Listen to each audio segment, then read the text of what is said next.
She was only 7 years old, her tiny hands trembling as she struggled to stay on her feet. While her father praised her older brother and dismissed her every cry for help, Emily collapsed from an injury no one in her house cared to notice. But someone did, someone with 4 paws and a loyal heart. A German shepherd named Rex refused to leave her side, and a police officer followed his lead into a truth that would shock the entire town. This is not just a story of pain, it's a story of rescue, justice, and the courage of one little girl.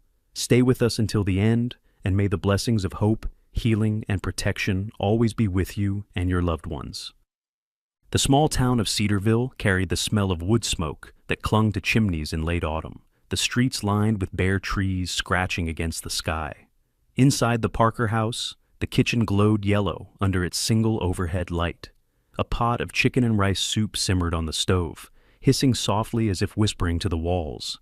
At the table sat Robert Parker, a man of 45 with a body shaped by decades of lifting lumber. His flannel shirt stretched across wide shoulders, his jaw rough with evening stubble. Robert's face was carved into sharp planes, and his pale blue eyes carried a permanent air of judgment. Once known in town as a hard-working, no-nonsense foreman at the lumber yard, he had become a man who demanded control at home the same way he demanded it on job sites. Praise was currency, and he spent it sparingly, except on his eldest child. Josh Parker, 10 years old, lounged beside him. Tall for his age, with wiry legs that seemed made for running, Josh wore the dust of soccer practice proudly on his knees. His brown hair stuck up in careless tufts, and his grin was broad and cocky. He thrived on their father's attention, leaning into every approving glance like a plant reaching for sun. Across from them, perched on the edge of her chair, was Emily Parker. At 7, she was delicate, her thin frame often swallowed by hand-me-down sweaters. Wisps of blonde hair slipped free of her braid, brushing cheeks that still carried the softness of childhood. Her eyes, a piercing blue, rarely met her father's gaze for long.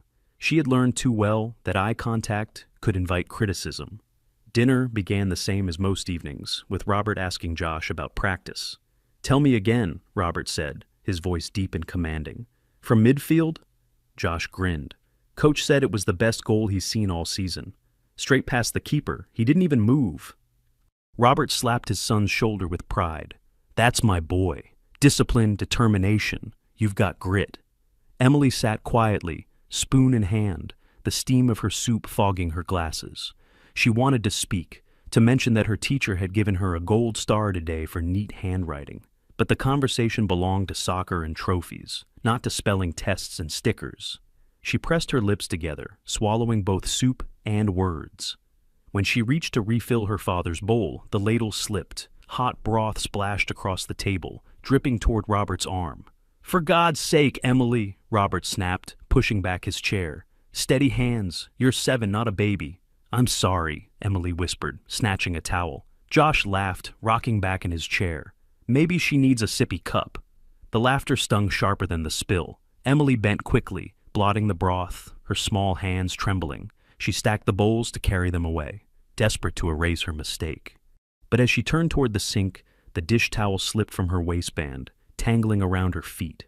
Her right shoe skidded on the slick floor. In an instant, the heavy corner of the oak table rose to meet her head. A dull thud echoed in the kitchen. Emily crumpled to her knees, dishes clattering around her like fallen shields. For a moment, her world filled with brightness, flashes of white light behind her eyes. Her pulse pounded in her skull, each beat another flare of pain. Josh burst out laughing again, unable to resist. "She made the bowls fly." Robert stood over her, frowning. "Now what is it?" His tone was weary, annoyed, as though Emily had chosen clumsiness to inconvenience him. "I slipped," Emily whispered, pressing her palm to her temple. The skin throbbed under her touch, heat radiating outward. "You're fine," Robert said firmly, hauling her upright by the elbow. His hand was calloused, his grip unyielding. To him, children got up, brushed off the dust, and carried on. That was the lesson he had learned from his own father, and it was the only lesson he knew how to teach. Josh snorted again, balancing his chair on 2 legs. "It's like an earthquake in here." Robert turned to scold his son, though gently, almost playfully. "Feet down." Then, with a glance at Emily, he added in a harder voice, "And you, stop making drama out of nothing." Emily nodded quickly, her vision blurred at the edges, the kitchen tilting slightly. She forced herself to smile, though it came out crooked, so her father would not accuse her of sulking. Carefully, she resumed clearing the table. When dinner ended, Robert praised Josh once more for his winning spirit, then settled in the living room to watch television. Josh bounded away, humming to himself, proud of his father's approval. Emily remained behind, washing the dishes. The warm water stung her scraped knuckles. Each time she bent toward the sink, a pulse of pain flared through her head. She blinked against the dizziness, gripping the counter for balance. Later, she carried the trash outside. The cold air slapped her cheeks, and the dark sky loomed heavy above the neighborhood roofs. Somewhere down the street, a dog barked a deep, resonant bark that seemed to cut through the night. For a brief moment, Emily imagined a German shepherd running toward her, protective and loyal, standing beside her the way no one else did. Back in her small bedroom, she curled beneath a patchwork quilt. The bruise at her temple throbbed like a secret moon hidden beneath her hair. She pressed her hand to it once more, then folded her arms around herself. In the silence, she made no complaint. She had already learned the rule of her house. Weakness was not allowed. And so, with tears unshed and pain unspoken, Emily closed her eyes. The house creaked into stillness. Cedarville breathed in the cold night, and a little girl tried to sleep, while the world tilted quietly around her. The morning after her fall, Emily Parker woke with the kind of pain that seemed stitched into the lining of her skull. Every time she turned her head, a dull throb echoed at her temple. The bruise beneath her blonde hair pulsed like a secret she couldn't tell anyone. She rose quietly, feet bare against the cold wooden floor, and dressed in her school sweater navy blue, a size too big, the cuffs sagging over her wrists. The light through her window was pale and sharp, making her squint. Even the scrape of the chair legs downstairs felt too loud, every sound slicing through her head like glass. At the breakfast table, Robert Parker was already seated, dark coffee in hand, the newspaper folded with military precision. His flannel shirt was buttoned to the throat, sleeves rolled, as though ready for another day at the lumber yard. His square jaw set firm, his pale blue eyes scanning the headlines. To the town, Robert was respected, efficient, strong, a man who didn't waste words. But inside the Parker home, his words were sharp tools, carving his children into shapes that suited him. Josh sat across from him, shoulders hunched with the smug ease of a boy who knew he was favored. His brown hair was still mussed from sleep, his cheeks flushed from the cold morning air that had crept into the house. 10 years old, wiry and quick, he loved to bask in their father's pride. Emily lowered herself into her chair, every movement cautious. She poured herself a small bowl of cereal. The spoon clinked softly, but even that sound made her wince. Robert glanced up once, expression hard. "Don't start acting sick, Emily. You've got school, no excuses." Her lips parted as if to protest, but she closed them again. Protests were like sparks. In this house, they always lit fires. Josh smirked, grabbing another piece of toast. "She just wants to skip chores. Isn't that right, Emmy?" He stretched the nickname into a sneer, knowing it would sting.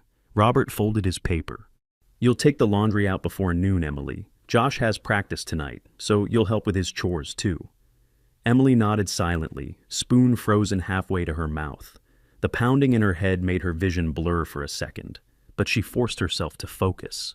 That afternoon, as the sun dipped low and the cold sharpened in the air, Emily trudged into the backyard with a basket of damp clothes.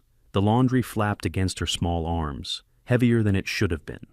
She hooked each piece on the line with trembling fingers, her eyes squinting against the pale brightness of the sky. The headache hadn't faded. It had only deepened, joined now by the strange ringing in her ears, like a whistle far away that never stopped.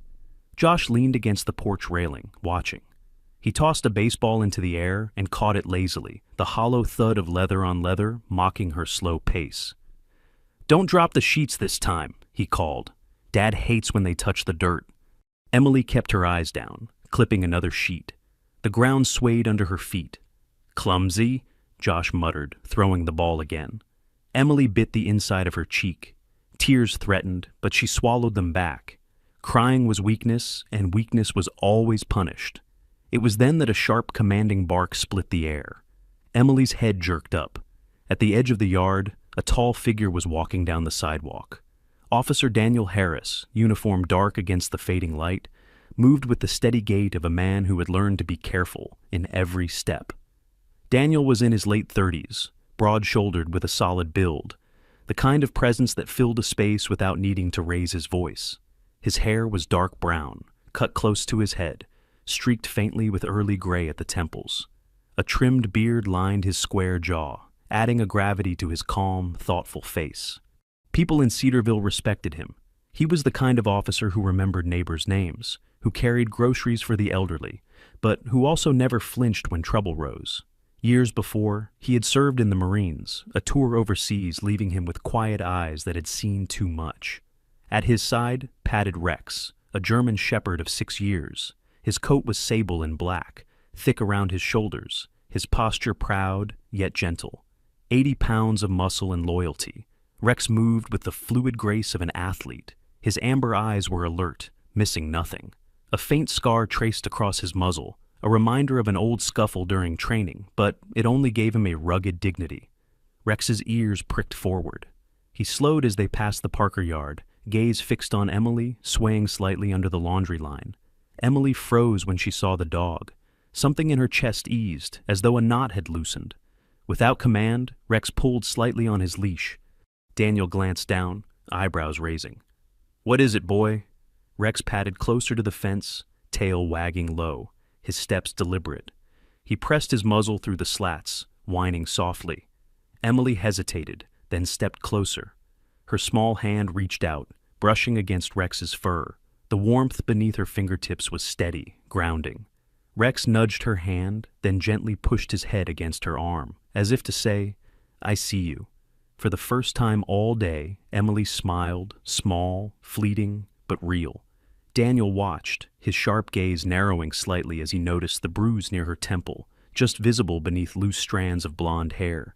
His voice softened. "Hey there, sweetheart. You all right?" Emily dropped her gaze quickly, withdrawing her hand. "Yes, sir," she murmured, almost too soft to hear. Josh, still on the porch, snorted. "She's fine. She's just lazy, always acting sick." Daniel's eyes lingered on Emily a moment longer. He didn't push. He knew children who hid their truth, who had learned silence as survival. Instead, he nodded politely. "Evening, Josh. Tell your dad I'll see him at the town meeting tomorrow." Josh shrugged. "Sure."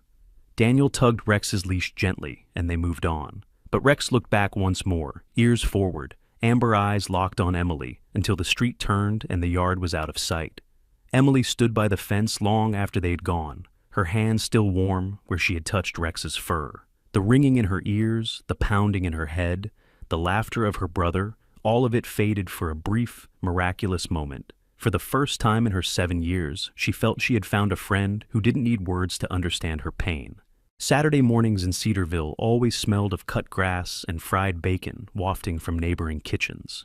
On Maple Street, though, the Parker house hummed with a different rhythm.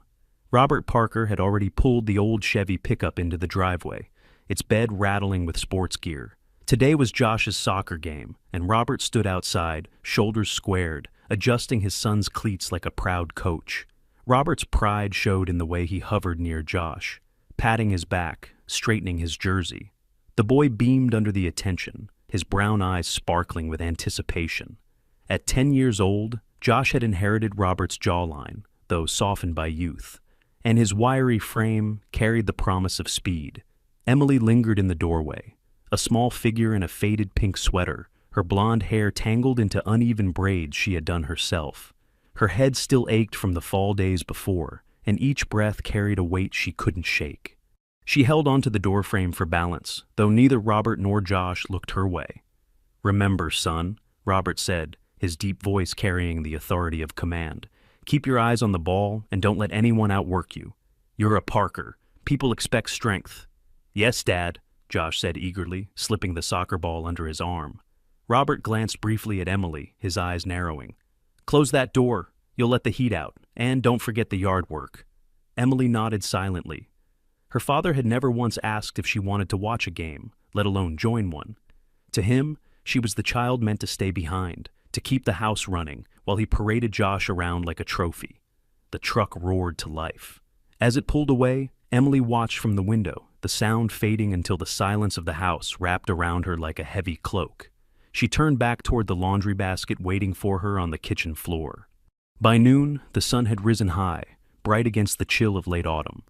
Emily carried the basket to the yard, her small hands gripping the handles until her knuckles whitened. The clothes smelled of soap and damp cotton. She clipped them one by one onto the line, the fabric slapping lightly in the breeze. Her vision wavered again, the bruise on her temple pulsing as if alive. The ringing in her ears swelled, and she swayed. A shirt slipped from her fingers into the dirt. She bent to retrieve it, but the world tilted sharply and her knees buckled. Emily collapsed onto the grass, the basket tipping over, scattering socks and towels around her. She pressed her hand to her head, eyes squeezed shut against the brightness of the sky. The pounding in her skull made it impossible to rise. At that exact moment, across the street, Officer Daniel Harris was walking his routine patrol. Rex trotted at his side, ears flicking at every sound, his muscular frame poised yet relaxed. Rex's amber eyes caught the sudden movement in the Parker yard. In an instant, he stiffened, ears erect, and let out a sharp bark that cut through the quiet neighborhood. Daniel's head turned. He saw the small figure crumpled near the laundry line. His heart lurched. "Rex, heel!" he commanded, quickening his stride. They crossed the street in seconds, boots crunching against gravel. Emily lay curled on the grass, her sweater bunched at her side, hair spilling over her pale face. Daniel crouched down, his broad frame casting a protective shadow over her. He noticed the swelling on her temple, darker now than when he'd glimpsed it days earlier. "Emily," he said gently, his voice low and steady. "Can you hear me?" Her eyes fluttered open. The world swam, but she recognized his calm presence, and Rex's warm muzzle nudging at her hand. Daniel touched her shoulder carefully, mindful of frightening her. "Did you fall again? Where does it hurt?" Before Emily could whisper an answer, the rumble of the Chevy filled the driveway. Robert's truck skidded to a stop, dust swirling in its wake. He climbed out in his worn work boots, face darkening as he took in the scene. "What's going on here?" Robert's voice boomed, sharp enough to make Emily flinch. Daniel rose to his feet slowly, meeting Robert's glare with a calm steadiness. "She fainted. I found her on the ground. She's got a serious bruise on her head." Robert cut him off with a harsh laugh. "Serious? She's fine. Always pretending something's wrong to get out of chores."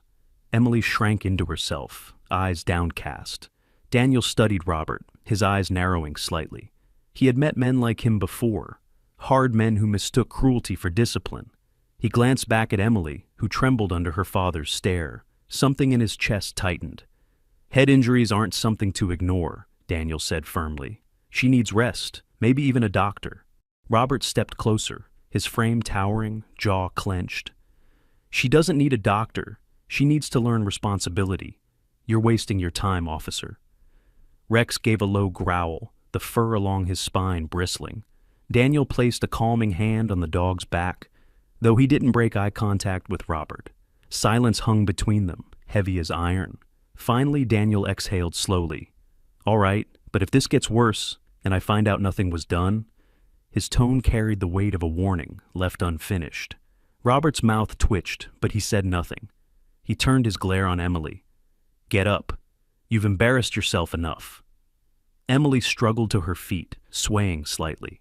Rex whined, pressing closer, but Daniel gave a soft command, and the dog reluctantly retreated.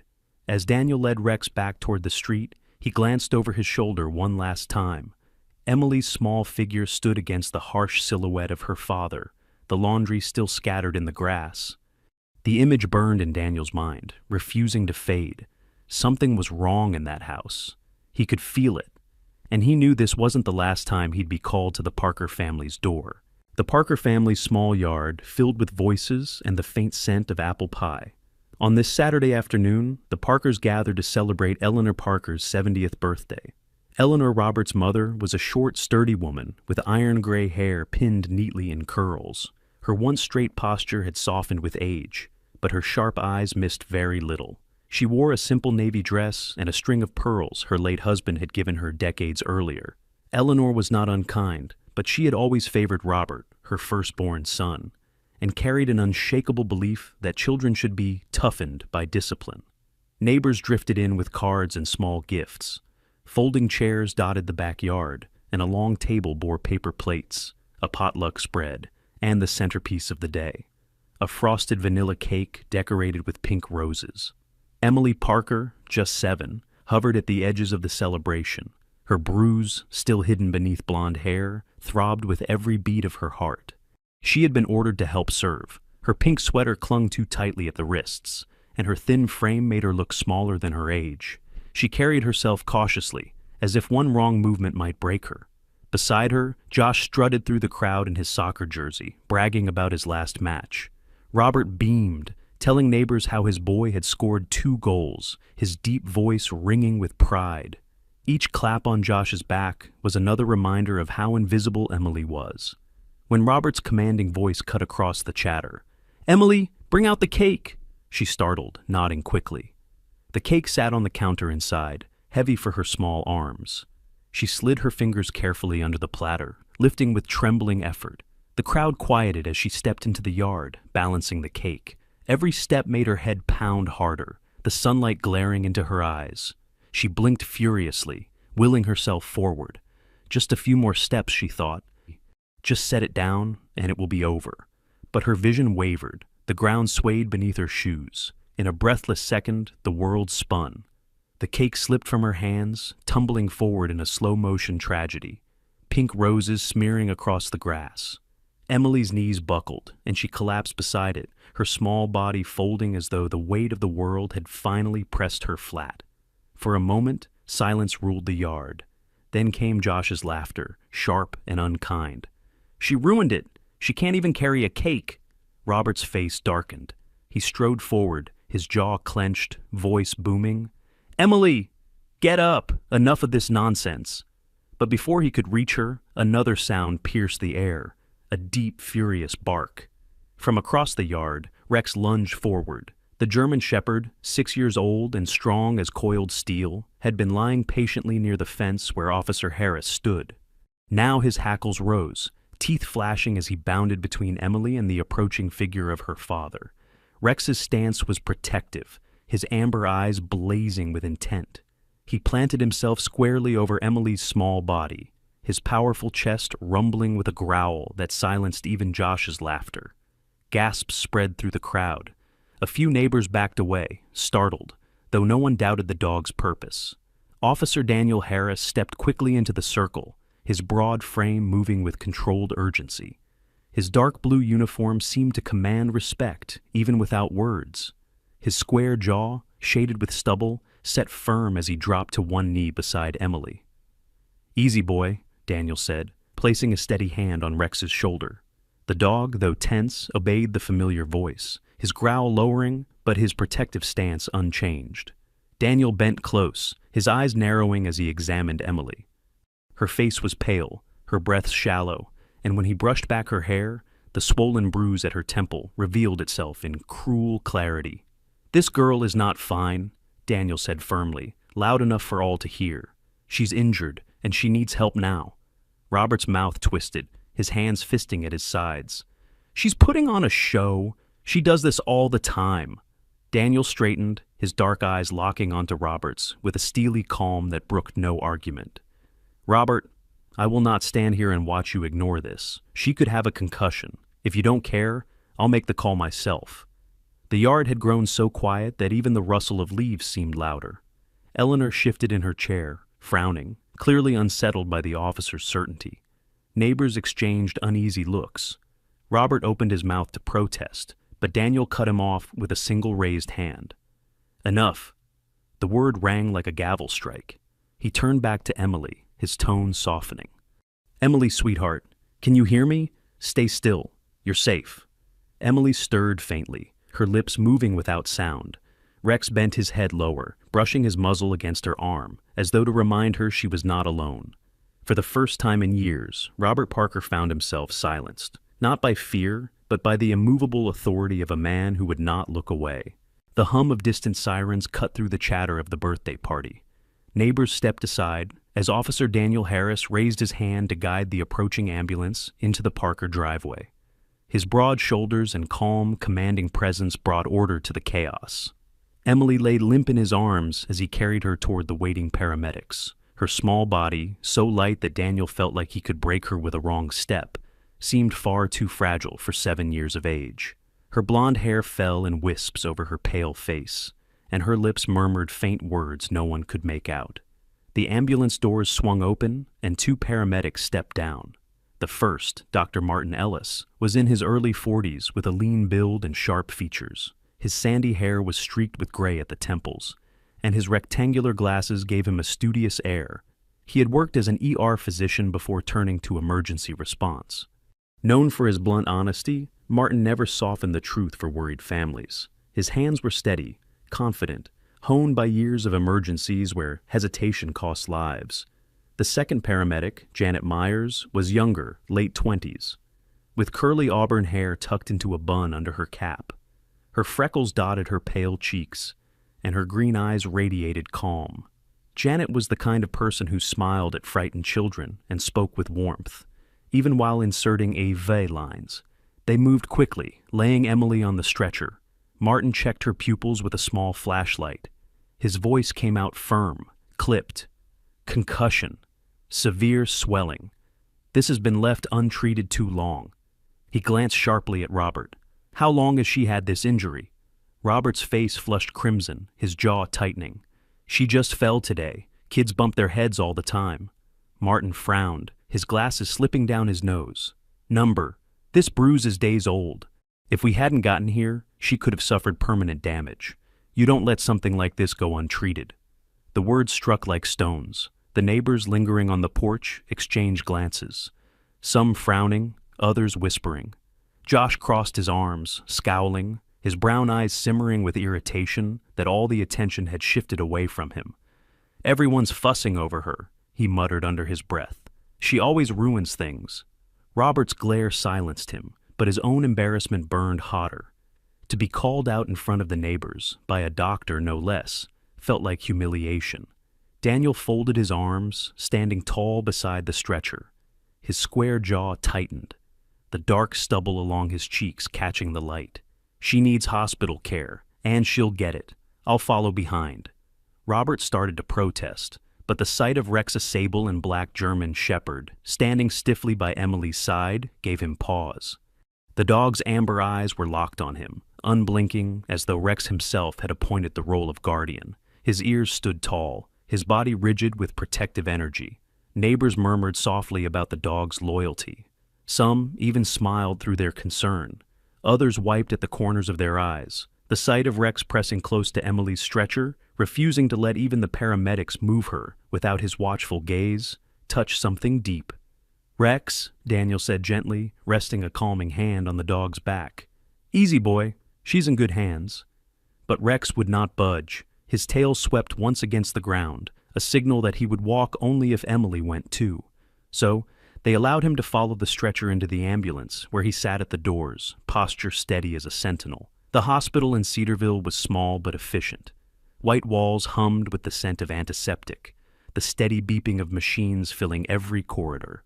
Emily was rushed into an examination room, where Dr. Ellis and a team of nurses began immediate care scans, IV fluids, rest. Daniel stayed nearby, arms crossed, eyes scanning each movement. His military past had trained him to read danger, and the danger here was not only the injury, it was neglect. In the waiting area, Robert paced like a caged bear, his fists clenched at his sides. His pride had been wounded in front of friends and strangers alike, and he muttered curses under his breath. Josh slumped into a chair, bouncing his foot impatiently, clearly annoyed that his father's attention was no longer solely his. For the first time in her life, Emily was receiving real care. A nurse gently brushed hair from her forehead, speaking softly as she adjusted the blanket. The IV drip clicked steadily, delivering medicine that eased her pain. Emily stirred faintly, her blue eyes fluttering open to the sterile brightness of the hospital room. And there, at the door, was Rex. He had settled into a sphinx-like position, front paws outstretched, head high. His amber eyes never left Emily's small figure on the bed. When a nurse passed, he only flicked an ear, but his gaze never wavered. Patients and staff alike paused when they walked by, touched by the image, a loyal dog keeping vigil over a fragile child. One elderly woman whispered, "Look at him," like an angel guarding her. Even hardened orderlies softened, stopping to scratch Rex behind the ears. He barely acknowledged them, too focused on Emily. Inside, Daniel watched through the window. He had seen loyalty in the Marines, men who would give their lives for their comrades. Rex's loyalty to this child stirred something in him that went deeper than duty. It was a reminder that love, in its purest form, never needed words. When Dr. Ellis finally stepped out, peeling off his gloves, the waiting area fell silent. His voice was clinical, but beneath it lay the faint edge of frustration. "She has a concussion moderate to severe. The swelling around the injury shows it's been untreated for days. If she had gone much longer without care, there could have been lasting damage, loss of vision, memory issues, worse. She'll need monitoring here for at least a few days." Gasps came from the neighbors who had followed to check on the girl. Robert shifted uncomfortably, his face reddening under their stares. "She never said how bad it was," he muttered. Daniel's eyes narrowed, his voice calm but cutting. "She did show. You just didn't listen." Robert clenched his fists but stayed silent. Josh muttered under his breath again. "She gets all this attention just for falling down." Dr. Ellis's sharp gaze turned to the boy, then back to Robert. "Head trauma is not about attention. It's about survival." Robert looked away, jaw tightening, unwilling to meet anyone's eyes. Back in her room, Emily stirred once more. Her vision was hazy, but she caught sight of Rex through the doorway. His ears flicked forward, and he inched closer, pressing his muzzle gently to the side of the bed. Emily's small hand slipped out from under the blanket, resting on his fur. For the first time in days, a soft smile curved her lips. And in that hospital, under sterile lights and watchful eyes, Emily experienced something she had never known at home: care, compassion, and safety. The pale November sun spilled through the hospital windows, casting long shafts of light across the sterile floor. Machines beeped rhythmically beside Emily's bed, a constant reminder that she was safe, monitored, cared for. Still, her small frame seemed lost beneath the white blanket, her face pale except for the dark bruise spreading along her temple. At the doorway, Officer Daniel Harris stood with his arms folded, his broad chest rising and falling with quiet restraint. His uniform was crisp, his dark eyes sharp as he spoke with the attending physician. Daniel's presence was both reassuring and immovable, the kind of presence born of years in the Marines and years more in law enforcement. "Doctor," he said, voice steady, "I need a full report of her injuries, and I'll be filing with Child Protective Services. This has gone too far." Dr. Martin Ellis, the lean, sharp-featured physician, with glasses perched low on his nose, gave a grave nod. His sandy hair looked more silver under the fluorescent lights, and his face, drawn with exhaustion, betrayed his frustration. "I'll have it ready today. This wasn't just neglect. This was prolonged dismissal of obvious trauma. If she hadn't collapsed when she did—" He let the words hang heavy in the air. Daniel's jaw tightened, his trim beard bristling as his teeth clenched. "We're not letting this slide." 2 hours later, the sound of hurried footsteps echoed down the hallway. A woman appeared in the doorway, her presence filling the sterile space with warmth and urgency. Karen Miller, Emily's maternal aunt, was in her early 40s. She stood tall and slender, her figure graceful, despite the simple gray cardigan and dark jeans she wore. Her auburn hair, loose and wavy, fell just past her shoulders, framing a face of fair skin that carried lines etched by both laughter and grief. Her eyes, a deep hazel, radiated fierce determination, though shadows lingered there from years of loss. Since her sister Emily and Josh's mother had passed away nearly 5 years ago, Karen had been living 2 states over, burdened by the guilt of distance. "Emily," Karen breathed, rushing to the bedside. She bent low, wrapping her niece in careful arms. Emily stirred, her blue eyes fluttering open at the familiar voice. For a moment, the child's lips quivered, then she whispered hoarsely, "Auntie Karen?" "Yes, sweetheart. I'm here now." Karen's voice trembled, tears catching in her throat. She brushed a strand of blonde hair from Emily's face, pressing her lips to her forehead. "I should have been here sooner. I won't leave you again." Emily's small fingers clutched at Karen's sleeve, and the little girl began to cry silently, the kind of tears that came from years of swallowing pain. At the foot of the bed, Rex stirred. The German shepherd rose from his sphinx-like position, his sable and black coat shining under the hospital lights. He padded closer, tail wagging gently, then laid his head on the blanket by Emily's side. Amber eyes met Karen's for the first time, steady, intelligent, protective. Karen smiled faintly through her tears. "So, this is Rex, huh? Your guardian angel?" Daniel, leaning against the doorway, nodded. He hasn't left her side. While Karen stayed with Emily, Daniel walked to the waiting area, where Robert Parker sat stiffly, his muscular frame hunched forward, jaw tight as stone. His stubble darkened his face, giving him the look of a man cornered. Josh sat beside him, his soccer jersey still on, his wiry frame tense, his brown eyes flashing resentment. Robert looked up, his pale eyes narrowing. "This is unnecessary. She's fine now. You people are blowing this out of proportion." Daniel didn't flinch. A doctor confirmed she suffered a serious concussion, left untreated for days. "That's not fine, Robert. That's neglect." Robert rose to his feet, towering, fists clenched. "She's my daughter. I decide what happens in my house." Daniel's calm voice carried more weight than Robert's volume ever could. "Not anymore. I filed a report. Child Protective Services will be here within the day. You'll be investigated." Robert's nostrils flared, his breath sharp through his teeth. Josh jumped up too, fists at his sides. "She's ruining everything. You don't get it? She makes Dad look bad. She makes all of us look bad. She's just—" His words faltered under Daniel's steady gaze. For the first time, the boy's protest sounded less like anger and more like desperation. The desperation of a child raised to echo his father's voice. Daniel shook his head slowly. "No, Josh. She's not ruining anything. She's just surviving."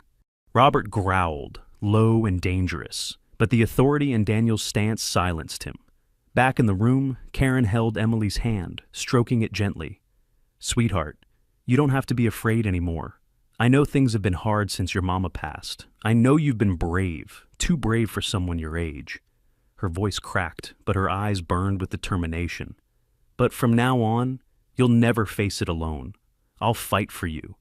Emily sniffled, leaning against her aunt's arm. Her small voice whispered, "Dad's mad at me." Karen kissed the top of her head. "Then let him be mad. I'll be here." At the doorway, Rex sat like a sentinel, ears pricked, amber eyes flicking between the hall and the bed. His entire posture said what words could not. No one will hurt her again. That evening, as the sky outside turned violet and the hospital lights glowed, Daniel returned with a file tucked under his arm. He handed it to Karen, his square jaw set with quiet resolve. "It's official. Robert is under investigation for child neglect. You'll want to prepare for custody proceedings. The hospital, my report, and Rex's presence as witness. It all supports Emily." Karen nodded, her hazel eyes shining with gratitude. "Thank you, Officer Harris. Truly." Daniel gave a faint, tired smile. "Call me Daniel, and thank Rex. He's the one who sounded the alarm when no one else did." Emily, drowsy but awake, reached for the dog once more.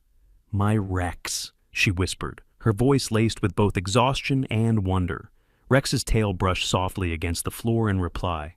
The courthouse in Cedarville stood like a stern guardian over the town, its brick facade weathered by decades of rain and sun. On that crisp winter morning, the building's arched windows reflected a sky so blue it seemed painted. The courthouse steps were crowded neighbors, curious townsfolk, and even the local press drawn by whispers of the Parker case. Inside, the wood-paneled courtroom smelled faintly of polish and paper. A large seal of the county hung behind the judge's bench, a silent reminder of the law's weight. At the front sat Judge Harold Whitaker, a man in his late 60s with a square jaw softened by age and spectacles perched on the bridge of his nose. His once dark hair had turned almost entirely white, combed neatly back. He was tall and lean, his black robe hanging like a curtain over his wiry frame. Whitaker was known in Cedarville as fair but unyielding, a man who carried the memory of his own childhood hardships into every decision. Rumor had it he'd been raised by an abusive father until the law intervened, a story that lent fire to his judgments in cases involving children. On one side of the room, Robert Parker sat stiffly. His flannel shirt and jeans looked worn, but his broad shoulders and rough-hewn face still carried an air of defiance. The stubble on his jaw only sharpened his already harsh features. Robert's pale eyes shifted between the judge and the murmuring crowd, his fists resting hard on the table. Though stripped of control, he clung desperately to the image of authority. Beside him sat Josh, 10 years old, smaller in the oversized wooden chair. His brown hair hung into his eyes, which avoided Emily's across the room. His wiry frame seemed suddenly fragile, as though he had realized for the first time that his father's shadow could not protect him here. He said nothing, lips pressed into a thin, angry line. Across from them sat Karen Miller, Emily's aunt. She looked composed yet resolute, her auburn hair falling in soft waves over a tailored navy blouse. Her fair skin glowed faintly in the morning light, streaming through the windows, and her hazel eyes never left Emily. Karen's posture was proud, her slender frame carrying the weight of determination. Her hand rested gently over Emily's small fingers, anchoring her niece in the storm. Emily herself sat quietly, dressed in a pale yellow dress that seemed almost too bright for the somber room. At 7 years old, she looked fragile, her thin frame swallowed by the fabric, her blonde hair tied back with a ribbon Karen had chosen. The bruise on her temple had faded to a soft purple shadow, but the memory of pain lingered in her blue eyes. She clutched a small handkerchief in one fist, but her other hand never left Rex's thick sable and black fur. Rex sat tall beside her, amber eyes scanning the room with steady vigilance. His muscular frame filled the space at her feet, and even in the solemnity of court, his protective presence drew whispers of admiration. Every time Emily's hand trembled, Rex pressed closer, reminding her she was not alone. At the witness stand stood Officer Daniel Harris. His Navy uniform was impeccable, his broad frame steady as he gave his account. His dark hair, streaked faintly with gray, glinted under the lights, and his trimmed beard framed a jawline set with conviction. Daniel's voice was calm, but rang with authority as he detailed the events. The fall, the untreated concussion, Robert's dismissals, and Rex's intervention. He did not embellish, but every word was edged with quiet indignation. Judge Whitaker listened intently, occasionally nodding, his eyes narrowing when Daniel described Robert's refusal to seek care. Finally, he turned his gaze to Robert. "Do you have anything to say for yourself?" Robert straightened, his jaw tight. "I raised my children the way my father raised me. Kids toughen up when they fall. The world doesn't hand out sympathy. She'll learn that one day." The room stirred with murmurs, neighbors exchanging looks of disbelief and disdain. One older man muttered, "He hasn't learned a thing." Another woman shook her head, whispering, "That poor girl." Judge Whitaker's voice cut through the noise. "Mr. Parker, what you call toughening is neglect, and it nearly cost your daughter her life." His gavel struck once, the sharp crack echoing through the room. Turning to Karen, his expression softened. "Mrs. Miller, the court finds you fit and proper to serve as Emily Parker's guardian. Full custody is hereby granted, effective immediately." Emily's breath caught in her throat. For a moment, she wasn't sure she'd heard correctly. Then Karen bent low, tears shimmering in her hazel eyes, whispering, "It's official, sweetheart. You're coming home with me." Robert slammed his fist against the table, but the bailiff, a broad man in uniform, stepped forward with a warning glance. Josh turned his face away, his lips pressed tighter, but he said nothing, just stared at his lap, shoulders tense with silent confusion. The judge's gavel struck again. "This court is adjourned." Outside, the sky stretched wide and brilliant, a blue canvas unmarred by clouds. The courthouse steps bustled with neighbors, some whispering, others openly criticizing Robert as he stalked away. For once, his shoulders seemed smaller, his authority stripped by the law. Emily clutched Rex tightly, burying her face into his thick fur. Hot tears spilled down her cheeks, not of fear this time, but of release. The dog stood patiently, his amber eyes calm, his presence unshaken. Daniel stepped forward, his heavy boots echoing against the stone steps. He crouched slightly to meet Emily's gaze, his large hand resting gently on her small shoulder. His dark eyes softened. "You're safe now, Emily," he said quietly. "From this day on, you're safe." Emily sniffled, her blue eyes glistening as she nodded. She turned her face upward toward the wide Cedarville sky. For the first time in years, it seemed endless, full of promise, as though a new chapter had already begun. And with Rex by her side, loyal and unwavering, Emily Parker stepped forward into the light of a future no longer ruled by fear, but by hope.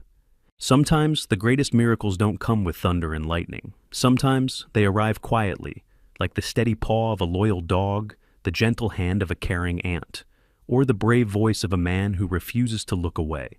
Emily's story is more than a tale of hardship. It is a reminder that God places angels among us, some in uniform, some in family, and some with 4 paws and a faithful heart. In moments of darkness, He never abandons us. He sends light, even if it looks like the wag of a tail or the warmth of a stranger's kindness. And maybe that is the true miracle, that in the everyday, in small towns like Cedarville, or in the streets where you and I live, God is still working, still healing, still reminding us that love conquers fear. So as you close this chapter, I invite you, pause, breathe, and whisper a prayer. May the Lord bless you, may He watch over your family, and may you find the courage to be someone else's miracle in their time of need. If this story touched your heart, please share it with a friend, leave a comment with your thoughts, and subscribe to this channel so we can continue spreading stories of hope. And above all, may God's blessing be upon you today and always.